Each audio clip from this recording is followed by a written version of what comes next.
இவர் மணிகண்டன் அவருடைய கருத்து கேட்டது, நான் முதல் கட்ட கருத்துக்கே போல. திரு மணிகண்டன், ஒரு மெகா கூட்டணி அமைப்போம் அப்படின்னு திரு எடப்பாடி பழனிசாமி அவர்கள் அறிவித்திருக்கிறாரு. இப்போ கூட்டணியில் ஏற்கனவே இருந்தவர்கள் நாங்கள் இப்போ இருக்கோமா இல்லையாங்கிறதே ஜனவரியில் தான் சொல்லுவோங்கிற ஒரு இடத்தை எப்படி புரிஞ்சுக்கிறது? நியூஸ் 18 சொல்லதிகாரம் நேயர்களுக்கு வணக்கங்க. மரியாதைக்குரிய கேப்டன் வாழுகின்ற வரை அவருடைய மனசாட்சியா இருந்து அவருடைய கிட்டத்தட்ட பாதுகாப்பு அதிகாரி மாதிரி இருந்த சகோதரர் பார்த்தசாரதி இப்ப பேசுறப்ப ஒரு விஷயத்தை சொன்னார். 2024 பாத்தீங்க அப்படின்னு சொன்னா யாருமே அதிமுக கூட்டணிக்கு போகல, அந்த நேரத்துல நாங்க கை கொடுத்தோம் அப்படிங்கறத நாங்க மறக்கல. அதே சமயத்துல ஒண்ணு சொல்றோம், வலிந்து பாஜக கூட்டணியை திரு எடப்பாடி பழனிசாமி வேண்டாம்னு உதறி தள்ளினார்.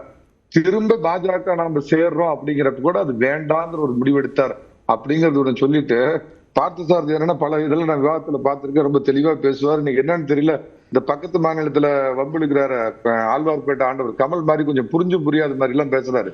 கடவுள் இல்லைன்னு நான் எங்க சொன்னேன், இருக்குதா இல்லையான்னு தான் நான் சொல்றேன் அப்படிங்கிற மாதிரி இருக்கிறோமா. அவர் சொன்ன டயலாக் வேற, இருந்தா நல்லா இருக்கும் அப்படின்னாரு. சரி, அது இன்னைக்கு தலைப்பு அவர் இல்ல, அதனால உங்களுக்கு விருப்பப்பட்ட ஒரு நடிகரா திரு கமலஹாசன் இருக்காரு, நான் புரிஞ்சுக்கிறேன். இப்ப நம்ம அரசியல்ல பேசிடலாம்.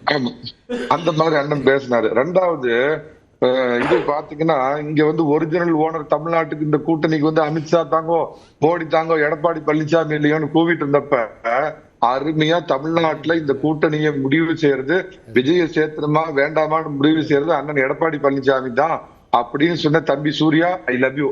கரெக்டா அருமையான விஜய் அவர்களுக்கு சொல்லல, உங்களுக்கு ஒரு விளக்கம். விஜய் அவர்களுக்கு அவர் அப்படி சொல்லல, விஜயகாந்த் அது தேமுதிக பாமக இல்ல விஜயகாந்த் விஜய்க்கும் அவர் சொன்னார். அதாவது ஏன்னா தமிழகத்தில் கூட்டணியினுடைய தலைமை திரு எடப்பாடி பழனிசாமி, கூட்டணியில் யாரை சேர்த்துவது வேண்டாம் அப்படின்னு முடிவு எடுக்கிறத அவர் என்டாஸ் பண்ணார். அதனால திரும்ப தம்பி ஐ லவ் யூ.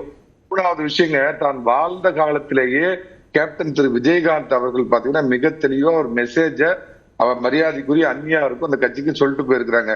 ஆரம்பத்தில் அவர் 2 கட்சிகளையும் எதிர்த்தாரா உண்மை, ஆனால் தன்னுடைய இறுதி மூச்சு உள்ள வரை அவர் திமுகவோட கூட்டணி வைக்கல. திமுக பல ஆஃபர் பண்ணியும் அவர் வைக்கல.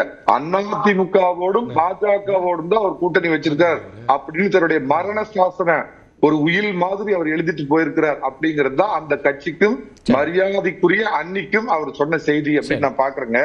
ரெண்டாவது நம்ம இப்ப செந்தில் செய்தியை அதிமுக எப்படி பாக்குது? நிச்சயமா சார், அதாவது ஒண்ணு புரிஞ்சுக்கங்க, ஒரு தேர்தல் எதிரணி திமுக என்ன மாதிரி சட்டம் இதுக்கு ராஜ்யசபாவுக்கு வேட்பாளர்களை அறிவிக்கிறாங்க அப்படிங்கிறப்ப அதற்கு தகுந்த மாதிரி சில காய் நகரத்துகள்ல பிரதான எதிர்கட்சி பண்ணியாகணும். வாய்ப்பு இல்லைன்னு திரு எடப்பாடி பழனிசாமி சொல்ல, இன்று போய் நாளை வா தம்பி தங்கையே நாளை வா அப்படின்னு தான் அவர் சொன்னார வழியே உங்களுக்கு அது நான் அதுல கூட வரல. ஏன்னா இவங்க தேமுதிகல இருந்து திருமிகு பிரேமலதா அவர்கள் பத்திரிகா சந்திப்பிலிருந்து நம்ம புரிஞ்சுக்கிட்டது ஒரு எழுத்துப்பூர்வமான ஒரு ஒப்பந்தம் இருக்கிறது, ஆண்டு இல்லை அப்படிங்கிறது அவங்களே சொல்லிட்டாங்க. எந்த ஆண்டுங்கிறது அதில் குறிப்பிடப்படலைன்னு. அப்போ அந்த முடிவை எடுக்கக்கூடிய ஒரு உரிமை அதிமுகவுக்கு இருக்குன்னே நான் பார்க்குறேன். அதில் கூட ஒன்றும் இல்லை. ஆனால் இதை 2 பேருமாக சேர்ந்து அறிவித்திருக்கலாமா அல்லது தொடர்கிறது? நீங்கள் இப்போ கூட்டணியில் தொடர்றாங்க தேமுதிகன்னு சொல்கிறாங்க அதிமுக, அவங்க தரப்புலேருந்து அப்படி ஆமாம் நாங்கள் தொடர்கிறோம்னு சொல்லலை. அப்போ அதை அணுகி இருக்கிற விதத்தில் இன்னும் சரியாக அதை ஹேண்டில் பண்ணியிருக்கலாமா? ஒரு மிஸ் அண்டர்ஸ்டாண்டிங் வந்திருக்கா அப்படிங்கிறதான் கேட்குறேன். இல்ல சார், அது பத்திரிகையாளர் சந்திப்புல மரியாதைக்குரிய அந்நியார் அவர்கள் இதுக்கு முன்னாடி பேசுன சில விஷயங்கள், இப்ப இத்தியாதி விஷயங்கள்லாம் பாக்குறப்ப 2 பேரும் சேர்ந்து அந்த மாதிரி அறிவிக்க முடியாத ஒரு சூழ்நிலை ஏற்பட்டதுனாலதான் திரு சுதீஷ் அவர்களை அழைத்து திரு பழனிசாமி அவர்கள் தெளிவா உங்களுக்கு நாங்க கொடுத்த வாக்குறுதி சத்தியமேவ ஜெயித்தே, நாங்க கொடுத்ததுதான், ஆனா அது இப்ப இல்ல, இப்ப உள்ள அரசியல் சூழ்நிலையை புரிஞ்சுக்குங்க, அடுத்து வர்ற 2026 உங்களுக்கு அந்த வாய்ப்பு உறுதியா கொடுக்குறேன்னு அதனால் வரைக்கும் அந்த மாதிரி ஒரு ஒப்பந்தம் இருக்குதா இல்லையா அப்படிங்கிற சந்தேகத்தை நிவர்த்தி பண்ற விதத்துல உடனடியாக ஒரு அறிக்கையா. அதுல ஒரே ஒரு சிக்கல் எங்க வந்துச்சுன்னா திரு மணிகண்டன், இந்த கேள்வி 1 மாதத்துக்கு முன்னாடி வந்தபோது அதான் செந்தில் குறிப்பிட்டாரு, 1 மாதத்துக்கு முன்னாடி வந்தபோது அப்படி ஒப்பந்தமே இல்லை என்பது போன்ற ஒரு கருத்து சொல்லப்பட்டுச்சு.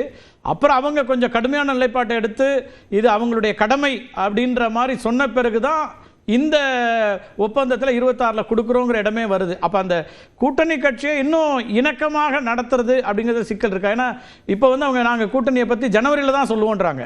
அதை தான் திரு பார்த்தசாரதி குறிப்பிட்டார், 24க்கு நாங்கள் போய் அவங்களுக்கு உடன் நின்றோம்.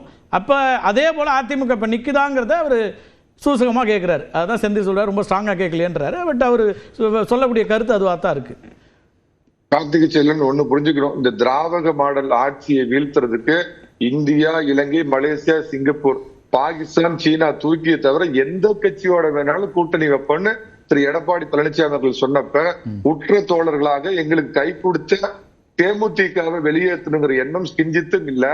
அவங்க இன்னைக்கு என்ன சொன்னாங்கன்னா, அந்நியார் அவர்கள் பாத்தீங்க அப்படின்னா இப்ப வர்ற ராஜ்யசபாவிலேயே சீட்டு கொடுக்கிற மாதிரி ஒரு ஒப்பந்தம் இருக்குதுங்கிற மாதிரி ஒரு பேட்டியில சொன்னதுக்கு அப்படி ஒரு ஒப்பந்தம் அல்ல அப்படிங்கறதான் திரு எடப்பாடி பழனிசாமி சொன்னாரு. இந்த ஒரே ஒரு விஷயத்த நான் சொல்லிடுறேங்க, சொன்னது நீதானா சொல் சொல் எங்கள் அந்நியாரே அப்படிங்கிற மாதிரி கண்ணதாசன் பாட்டு மாதிரி அந்நியார் இன்னைக்கு ஒரு மரியாதை ரீதியா திரு கருணாநிதி அவர்களை புகழ்ந்து பேசியிருக்காரு வழிய கேப்டன் அவங்களுக்கு ஒரு கோட் ஆஃப் கான்டக்ட், இதுதான் என் மறைவுக்கு பின்பும் இந்த கட்சி நீங்கள் இப்படித்தான் வழிநடத்தணும், ஒருபோதும் திமுகவோடு சேராதே அப்படிங்கிற ஒரு பிரகடனத்தை வெளிப்படுத்திருக்கிறாரு.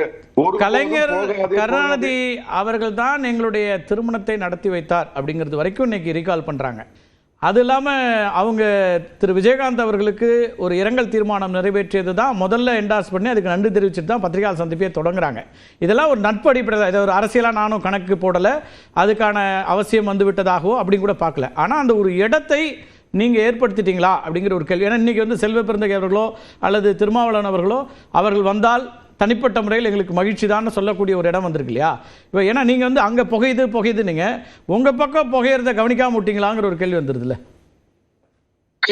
திருமதி சசிகலா நடராஜனுடைய கல்யாணத்தை முன்பு நடத்தி வச்சது திரு கருணாநிதி. ஆனால் கடைசி வரைக்கும் கருணாநிதி அவர்கள் ஆட்சியில தலையெடுக்க கூடாதுங்கிறதுக்கு ஜெயலலிதாவுக்கு துணையா இருந்து எல்லா வேலைகளையும் பண்ண, சித்து வேலைகளையும் பண்ணது திரு நடராஜன். இன்னொன்னு நான் ஒண்ணு சொல்லிடுறேன், போகாதே போகாதே எங்கள் அந்நியாரே பொல்லாத சொப்பனம் கண்டேன் அப்படிங்கிற மாதிரி ஒரு நிலையே வராது. ஒண்ணு சொல்லிடுறேங்க, இன்ற அளவுக்கு மறைந்தும் தமிழக மக்கள் மனதில் மறையாமல் வாழ்ந்து கொண்டிருக்கும் கேப்டன் தன்னுடைய ஒவ்வொரு வேர்வை துளியும் சிந்தி அந்த கல்யாண மண்டபத்தை கஷ்டப்பட்டு கட்டினதை போய் இடிச்சு எலும்பு கூடு மாதிரி நிக்கிறதுக்கு காரணமா இருந்த கருணாநிதியோட அந்த செயல் அவங்களுக்கு தெரியாம இல்ல. அந்த இடத்துல அமைந்திருக்கும் மறைந்து மறையாத கேப்டனுடைய சமாதியை தினமும் போய் கும்பிட்டு வர அந்நியார் ஒருபோதும் அறிவாலயம் பக்கம் திரும்பி கூட பார்க்க மாட்டார். பாவத்திற்கு ஒரு சாட்சியாக எந்த காலத்திலும் மாற மாட்டார்ங்கிறது என்னுடைய திடமான நம்பிக்கை. செந்தில் என்ன குறிப்பிடுறது? அவர் பேசின பொழுது ஐ லவ் யூ சொன்னார். யாருக்கு? எஸ்ஜி சூர்யாவுக்கு சகோதரர் சேலம் மணிகண்டன் சொன்னார். எதுக்கு சொன்னார்னா, கூட்டணியில யார் இருக்கிறாங்கிறத எடப்பாடி பழனிசாமி தான் முடிவு செய்வார். கூட்டணி தலைமை திரு எடப்பாடி பழனிசாமி என்பதை அவர் உறுதி செய்கிறார். இப்ப டிடி தினகரன் கூட்டணியில் இருக்கிறார் என்று நயனா நாகேந்திரன் சொன்னார். அது அப்படிலாம் கிடையாது. நயனா நாகேந்திரன் சொன்னது தப்புன்னு இப்போ இவர் சொல்லணும். எடப்பாடி பழனிசாமி தான் சொல்லணும்னு எஸ்ஜி சூர்யா சொல்லணும். ஓபிஎஸ் எங்கள் அணியில் தான் இருக்கிறார் என்றும் பாஜக சொல்லிச்சு. இந்த ரெண்டும் தப்பு. நயனா நாகேந்திரன் சொன்னது தப்பு, எடப்பாடி பழனிசாமி சொல்லணும். எஸ்ஜி சூர்யா சொல்லிட்டாருன்னா ஐ லவ் யூ கண்டினியூ பண்ணலாம். இல்லைன்னா லவ் யூ அவர் திரும்ப பெறணும். அனுமதியோட செந்தில் உங்க அனுமதியோட செல்வி பெருந்தகை யார் அந்த கூட்டணியில முடிவு பண்ணக்கூடிய இடத்துல இருக்கிறவரா? அவர் சொல்லலையே. அவர் தலைமை தான் முடிவு சொல்லிட்டாரு. ஆனா முடிக்க பண்ணுங்க. திரு ஸ்டாலின் அவர்கள் தான் முடிவு பண்ணணும். செல்வ பெருந்தகை இடையில வாங்க நேரம் எடுத்து நான் பேசுறேன். என் நேரம் இது, நீங்க தான் என் நேரத்துல குறுக்கிடுறீங்க. இல்ல ஒரு நிமிஷம், உங்க அனுமதியோட கேக்குறேன். செல்வி பெருந்தகை தன்னுடைய ஆசையை எப்படி 2வது இடத்தில் 3வது இடத்தில் இருக்கிற செல்வி பெருந்தகை வெளிப்படுத்தினார், அதை என்டாஸ் பண்ண வேண்டிய ஸ்டாலின். இங்க பாஜக 2வது இடத்தில் அவ்வளவுதான் சார். நீங்க உங்க கருத்தை நான் உடன்படுறேன். அதை அப்படியே எஸ்ஜி சூர்யாவை சொல்லுங்க. உங்க ஐ லவ் யூ கண்டினியூ பண்ணிடலாம் சொல்லுங்க சார். SG Surya sir.